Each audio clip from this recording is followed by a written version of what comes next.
C'est clair qu'on peut faire un constat simple. 2019,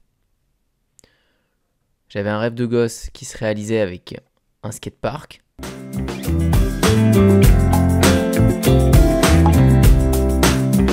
Donc là on était parti pour faire plusieurs quarters, le but était d'en coller 2-3 de chaque côté pour faire une bonne mini-rampe. 2020, j'explose tout avec des ventes de modules de skate pendant le confinement. Wow, là c'est un peu chaud, là il y a un peu beaucoup de commandes. 2021, on explose tout avec la vente de rampes de skate dans les jardins des gens. Bon, rampe terminée, elle est finie, elle est peinte, vous êtes content? Ouais. Vous êtes vraiment content? Ouais. 2022, on détruit le skatepark.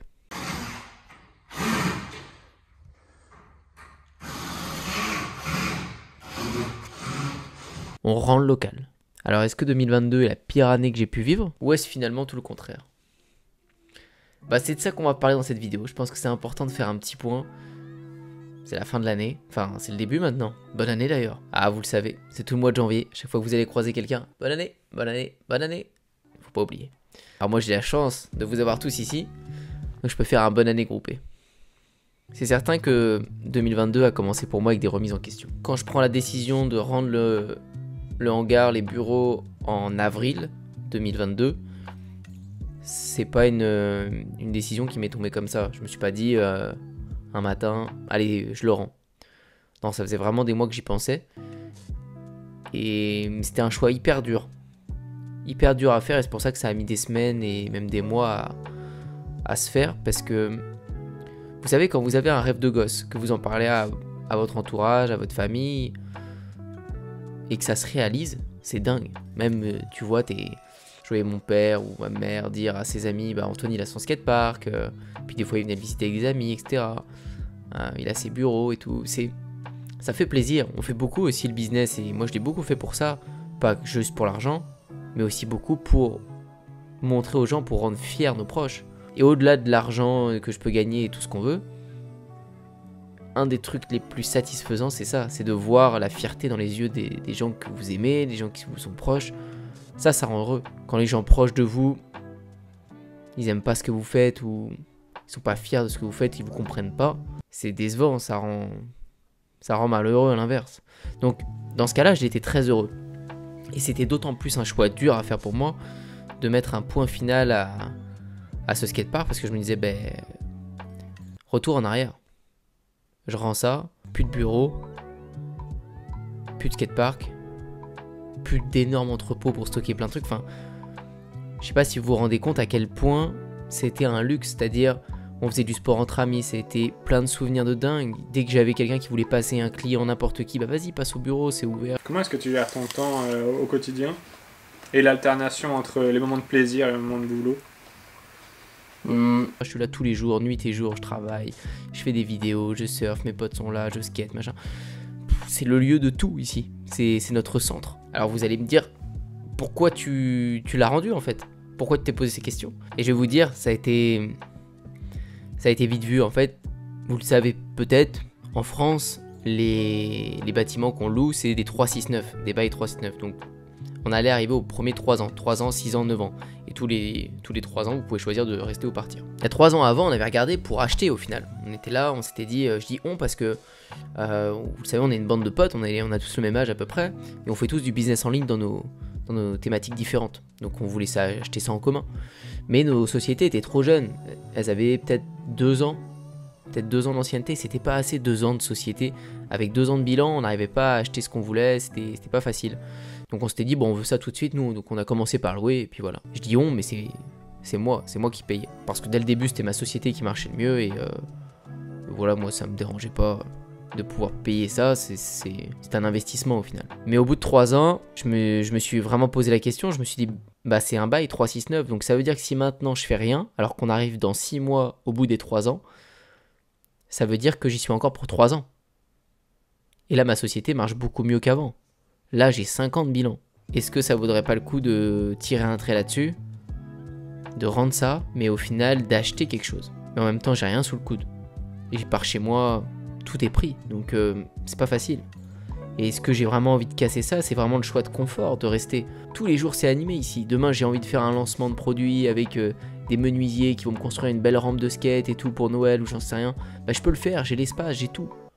Si je rends ça, je l'ai plus. Est-ce que j'ai envie qu'on stoppe vraiment notre avancée là, tout ce qu'on est en train de faire avec les rampes, c'est en train de cartonner? Je devrais mettre en stand-by tout ça. Mais au moment où je réfléchis à ça, j'ai 25 ans, bientôt 26. Je me dis que si j'attends 3 ans, je finirai toute cette aventure et j'en aurai 29, presque 30 ans. Et j'aurais toujours pas acheté mon local alors que potentiellement je peux le faire. Et acheter un local, c'est pas juste faire un bon placement financier comparé à louer, c'est aussi que vous pouvez faire ce que vous voulez. Vous pouvez bricoler comme vous voulez à l'intérieur, c'est à vous, c'est complètement différent. On avait des envies de modification tous les matins quoi. Faire un atelier, faire un établi, parce que l'activité elle évolue à vitesse grand V. Donc on achetait des conteneurs où on mettait les barres de skate, où le soudeur il pouvait souder les barres, etc. Mais c'est pas adapté, c'était à l'extérieur et tout, enfin il aurait vraiment fallu quelque chose à l'intérieur, on pouvait bricoler, mais c'était pas. Donc sérieux ça a été dur. Moi en plus j'ai un tempérament où je suis nostalgique des trucs, c'est sérieux, je suis nostalgique. Donc rien que l'idée de devoir quitter cet espace et tout, c'était pas facile. On a tout démonté avec Paul, tous les modules, tous les souvenirs qu'il y a eu là-dedans. Je les voyais s'effacer en même temps de démonter. Enfin, je suis petit avec ça, c'est dingue. Mais vous avez des gens comme ça, ils sont nostalgiques, je sais pas à quoi c'est dû. Mais ils peuvent pas s'empêcher d'avancer dans une tâche sans penser en fait aux souvenirs, sans tout de suite rester marqué, ça se voit pas, vous le verrez pas sur ma tête, c'est dans ma tête que ça se passe. Si je le fais, ouais. Mais aucun moment vous allez le voir, je suis sûrement raconter une blague en même temps, mais à l'intérieur de moi je suis en train de penser à ça. C'est rien de grave, mais c'était pas facile. Et ça se passe avec Paul, on charbonne, on démonte tout, on vend une partie, on vend la rampe aux futurs locataires qui voulaient racheter la rampe de skate, donc on vend des trucs, on donne beaucoup de petites rampes de skate et tout à des abonnés quand on voulait et tout, enfin voilà. Et c'est allé super vite. C'est-à-dire que on a tout fait en 2 jours, comme des malades, et on a rendu les clés, proprio, bye bye. Je me suis assis ici, et j'ai juste dit maintenant, on va bosser sur l'ordi, je vais faire une pause, tranquille. Parce que avoir un hangar, des locaux comme ça, c'est de l'énergie. C'est-à-dire, tu te mets toujours plus de trucs sur le dos. À ce moment-là, on avait pas mal de gens qui bossaient pour nous pour faire nos rampes de skate, on avait toujours plein de projets, parce qu'en dessous de nos pieds, en dessous de nos bureaux, il y avait un 350 mètres carrés de surface pour faire plein de concepts vidéo. Donc on avait toujours des trucs à faire, c'est toujours de l'énergie, beaucoup de dépenses d'argent parce qu'en final, quand tu as un grand espace, on s'en rend pas compte, mais tu es toujours à Castorama ou dans un magasin comme ça de bricolage pour acheter des... Bon voilà, c'est en place. On a le groupe électrogène, on a pas mal de matos. Maintenant on doit trouver la bâche noire, donc on y go. Des trucs, construire des concepts et tout. Vu que tu as la possibilité de et qu'on a l'argent, bah tu pars dans des délires tout le temps et c'est jamais du repos. Donc quand je suis arrivé et que je suis rentré chez moi, j'ai fait ah voilà, c'est vraiment du repos là. J'ai juste à me concentrer sur mon ordi, sur le marketing, ce que j'ai toujours aimé, ce que je kiffe faire, mais qui était toujours dans un environnement un peu agité. C'est-à-dire je filmais un truc, j'avais les gars à côté qui arrivaient un peu n'importe quand, que ce soit à 8h le matin, à 8h le soir, à minuit, il y avait toujours du bruit, toujours du monde. Donc ça m'a fait du bien aussi de me retrouver tranquille, calme et pouvoir être productif et faire des vidéos peut-être un peu plus travaillées. Et je suis content à la fois parce que ça m'a permis d'être réveillé sur des nouvelles opportunités. Ouais, parce qu'après ce mois d'avril-mai, j'ai continué ma route à fond sur ma transformation physique, sportive et atteindre des plus hauts objectifs. Et j'ai atteint quelque chose de gros, en tout cas pour moi dans le badminton. J'ai monté tous les classements en un an, je suis arrivé là aujourd'hui presque au niveau quasiment national. Je suis à 2 pas en un an. Mon physique a beaucoup bougé, je suis passé quand même d'un physique un peu comme ça à un physique un peu comme ça. Et pour ça, je me suis entraîné dur, j'ai fait des sacrifices. Je suis allé aux limites un peu de ma santé des fois. Mais je suis content d'avoir fait ça. C'est ça que je veux dans une vie, c'est me pousser au maximum, flirter avec les limites. Et ça fait grandir. À chaque fois que vous flirtez avec la limite, vous savez que vous atteignez votre maximum potentiel. Vous savez que bon, si vous voulez repousser encore ça plus loin, il faudra faire les choses mieux. Faire les choses mieux ne veut pas juste dire le faire plus. Ça veut dire aussi le faire plus intelligemment. Et tout ça, tu l'apprends en faisant. C'est pas en restant les bras croisés que tu vas l'apprendre. Donc, j'ai vraiment appris beaucoup. Mais d'autres choses. Là où avant, je passais mes journées à faire du skate, du surf, bricoler, aller faire des rampes dans les jardins, filmer, etc. Je suis tombé dans cette routine. Là, je suis tombé sur autre chose, où j'ai eu le temps de plus me concentrer sur moi et mon marketing. L'opportunité où je suis tombé après, pendant l'été, après l'été, en septembre, il me semble, ça a été tout TikTok. Ça faisait 3-4 ans que je parlais de TikTok, que je faisais des vidéos dessus, que j'étais actif. Et là, ils nous sortent la bêta. La monétisation avec 1 euro les 1000 vues. Et je me dis, waouh, on fera plus 20 euros quand on fera 1 million de vues, on fera 1000 euros avec 1 million de vues. C'est dingue. J'essaye. Je mets un prank téléphonique. Je me rappelle, je me pose une question tout seul avec ce TikTok là, celui-ci. C'est mon compte celui-ci. Je me pose une question parce que je voulais republier cette vidéo sans la remettre comme ça. Je voulais qu'il y ait un prétexte. Et du coup, j'ai m'écrit un commentaire et j'écris c'est quoi ta vidéo qui a le plus buzzé de 2022 ou je sais plus quoi. Et en fait, je m'auto-réponds et je mets la vidéo en fait du prank téléphonique que je voulais reposter parce que c'est celle-là qui a le mieux marché. Et au début, je vois elle monte 400 000 vues, 500 000 vues, elle est montée à des millions. Mais au début, je vois 400 euros, 500 euros, 600 euros. Je fais quoi 500 euros, là, je viens de reposter un truc là ce soir et j'ai gagné 500 balles. Mais c'est quoi ce truc marqué? Et là, tout de suite, j'ai dit, ok, il faut que tu exploites tout le travail que tu as fait sur TikTok ces dernières années et que tu ne bouges pas les fesses à faire un cours, une formation dans 1 an ou 2 là-dessus.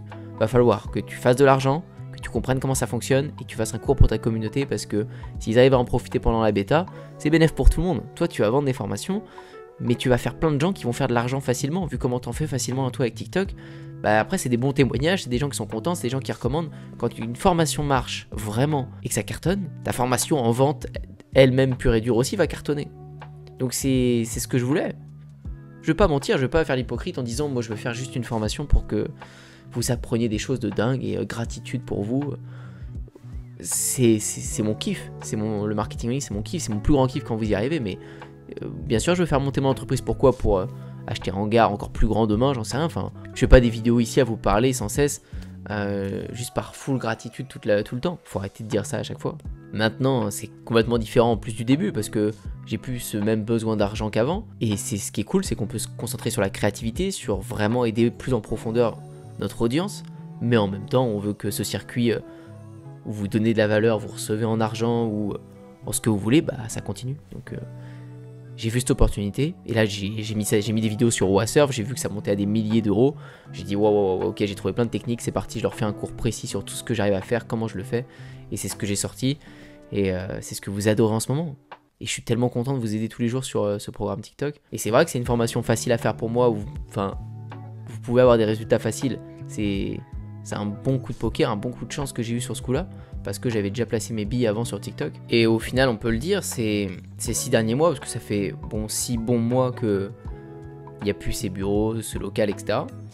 Ça m'a laissé, je vous ai dit, du temps pour moi, pour me concentrer sur tout ça. C'est pas un temps où j'ai fait une pause et où j'ai pas travaillé, au contraire, j'ai juste travaillé différemment. Peut-être que ça s'est fait aussi un peu naturellement, inconsciemment, ou c'était le temps aussi pour moi de m'ouvrir sur d'autres trucs, de la vie perso. Je pense que vous ferez le lien comme vous le voulez, mais c'est probablement pas un domaine que je maîtrise, qui me donne envie ou quoi. C'est un domaine très flou pour moi parce que je sais qu'il y a beaucoup de questions, vous me posez beaucoup de questions par rapport à ça dans les FAQ. J'avais déjà fait des vidéos sur les relations filles-garçons, de couple, et j'avais déjà dit ce que j'en pensais. Tout ce que je peux vous dire, c'est que probablement que je me suis plus ouvert cette année que les années précédentes, en tout cas ces 2-3 dernières années, et en particulier ces 6 derniers mois. Et c'est la conséquence de ce temps libre, de ce temps que j'avais en plus, finalement de plus être autant clôturé dans le hangar, dans le bureau avec les potes, parce que j'étais tellement drainé avec tout, il y avait tellement tout le temps un truc à faire, tout le monde, que ce soit de s'amuser, ou que ce soit de travailler, ou que ce soit de faire un projet, ou que ce soit, il y avait toujours un truc, vu que c'était tellement un lieu de tout, que inconsciemment, même le matin, si je savais pas comment allait être ma journée, en fait je savais qu'elle allait être remplie, même si je savais pas encore de quoi, mais elle allait être remplie. Alors qu'après j'ai plus eu le temps de me reposer des questions, et c'est ce qui fait que je me suis plus ouvert aussi de ce côté-là. Bon, voilà, j'en dirai pas plus. c'est tout, mais ça m'a permis ça aussi cette année. Et une question qui viendra peut-être, c'est qu'est-ce que j'ai fait maintenant des rampes de skate, des modules, etc. C'est vrai que notre activité, elle a un petit peu bougé et c'est très bien. C'est-à-dire qu'on a fait notre nom, beaucoup avec les stratégies marketing, où on a caché des rampes dans la forêt, on a fait beaucoup de rampes dans les jardins, on a tout documenté, etc. On a fait un nom et on a fait plus des projets long terme et on a besoin de beaucoup moins de clients, mais parce qu'on travaille avec des villes, donc on réalise un projet pour une ville. Alors je suis pas bien sûr de pouvoir dire le nom, il y a des contrats et je vous avoue que j'ai pas lu les petites lignes de confidentialité jusqu'au bout, mais il me semble bien que tant que le projet n'est pas fini, on puisse pas trop en parler, donc je vais me taire. Mais un gros projet de skatepark avec une ville, donc c'est des gros budgets en fait, c'est des budgets de mairie, des fois un skatepark admettons à 500 000 euros, 1 million d'euros de budget et ils donnent une partie pour les designs, en fonction du rôle que vous avez. Nous, on arrive à avoir des bons rôles aussi là-dedans. Donc, on peut être très bien payé pour ça. Et bah, c'est tombé à un moment où ça nous arrangeait beaucoup parce que on souhaitait pas faire les rampes et continuer à faire des rampes dans les jardins des gens pendant qu'on n'avait pas d'entrepôt. Ça aurait été très compliqué. Donc, c'est pour ça qu'on a pu mettre ça en stand-by. Mais la suite, en fait, c'est que bah, bien sûr, on est en train de regarder pour acheter. Et je vous ai déjà dit, je veux ce hangar, ce bureau avec un coworking parce que je veux pouvoir vous retrouver en direct, vous aider. Je veux que ce soit ça le level up de tout mon coaching, là où je passe beaucoup de temps à vous coacher. Vous savez, mon format, moi, c'est du suivi. Et quand je vais pouvoir le faire en direct, en plus avec vous pour des gens qui veulent se déplacer, je serai le plus heureux. J'en ai déjà parlé dans d'autres vidéos. Et le hangar avec un beau skatepark, maintenant le badminton, vous savez que c'est une de mes passions, donc un beau terrain de badminton, plein de choses qui me ressemblent et qui seront à nous. Ça, c'est sûr que c'est la suite, mais tout ça, pas de la même manière qu'avant. C'est-à-dire, il va falloir que je travaille fort sur moi, et fort sur la délégation. Parce que c'est facile de me voir bien ici sur YouTube. Beaucoup me voient comme quelqu'un qui arrive bien, qui a de la réussite sur tous ses projets ou quoi. Et c'est très bien, mais c'est pas le cas, je suis humain comme vous. Et il y a des trucs, bien sûr qu'il faut que je m'améliore, bien sûr qu'il faut que je progresse et que je sorte de ma zone. Parce que la délégation, j'y ai goûté, j'ai essayé, ça m'a pas plu, parce que je l'ai fait aussi avec des a priori. Mais aujourd'hui, si je veux monter l'entreprise plus haut et puis faire les choses mieux, il faut que je délègue. Donc là, toute la partie coaching, etc., j'ai envie de continuer à faire des trucs de dingue. Je veux toujours être la personne qui coach le mieux les personnes en France sur le domaine du business en ligne. C'est-à-dire, les gens prennent des coachs à chaque fois, etc. Moi, je veux toujours avoir une place importante dans le coaching. Je veux que ce soit moi qui vous coach, qui fasse les zooms avec vous, etc. Mais je veux que quelqu'un m'aide à vous avoir au téléphone avant pour savoir si vous êtes le bon profil ou quoi. Ça, il faut que je vois. Parce que jusqu'à présent, c'est toujours moi qui fais tout. Donc je peux prendre que peu de place tout le temps de vous appeler, etc. Je veux aussi quelqu'un qui pourrait m'aider sur les coachings. Peut-être intervenir et qu'on divise un peu le travail. Mais je veux pas qu'une personne qui prenne un coaching avec moi ne met jamais en intervention, en rendez-vous ou quoi. Bien sûr qu'elle m'aura. Mais peut-être avoir un bras droit là-dessus aussi. Il faut trouver un bon menuisier pour les modules, etc. Un bon soudeur, tout. Une vraie équipe soudée. Mais tout ça, voilà, il va falloir le préparer à l'avance. Et que je travaille sur moi, bon Dieu. Voilà pour le petit bilan, je pense que j'ai beaucoup trop parlé. C'était long, mais nécessaire, en tout cas peut-être juste pour moi, pour faire un petit point final de cette année. Et puis vous tenir au courant un peu de tout ce qui s'est passé. Pour l'instant, mes projections, dans le premier trimestre, ça va être d'appuyer comme un malade, toujours TikTok. Et je pense que vous n'êtes pas au bout des vidéos que je vais vous faire parce que je vous prépare plein de comptes que je vous montre pas. Où je suis en train de préparer des choses où je me montre, où je monte pas ma tête, je suis en voix off, plein de choses comme ça. Donc j'ai plein de nouveaux exemples que je vais vous présenter, qui vont être actualisés dans la formation, que je vais vous faire en étude de cas. YouTube Short arrive avec la monétisation dans un mois. Donc tout le contenu court, je commence à être bien chaud là-dessus et je vais pas le louper pour vous et pour moi. YouTube toujours à fond, les coachings sans cesse, des voyages. Et on va déléguer et acheter cette année, ce serait pas mal. Bon, j'espère que cette vidéo un peu plus posée, elle vous a plu. Et si c'est le cas, n'hésitez pas à liker et vous abonner à la chaîne YouTube. Ça me fera extrêmement plaisir. Vous avez été nombreux cette année à rejoindre la chaîne et c'est hyper motivant. Il y a de plus en plus de vues. Je crois que c'est l'année où ça a le mieux marché en termes de vues ces derniers mois-là. Il y a des vidéos qui font 10 000, 20 000, 30 000 vues, 50 000 vues. Je me dis, waouh, 50 000 vues quand même, ça commence à faire. Ça devient un peu impressionnant. On est loin des petits 300 vues, 400 vues que j'ai fait pendant longtemps. Donc merci pour tout ça, c'est que ça doit vous plaire ce que je fais et vous devez aimer un peu ma philosophie de voir les choses sur le business en ligne, ma manière d'approcher les choses. Moi je suis simple, comme je suis dans la vie avec vous, donc si ça vous plaît, ça me plaît. Allez, je vous dis à très bientôt pour une prochaine, défoncez tout cette année.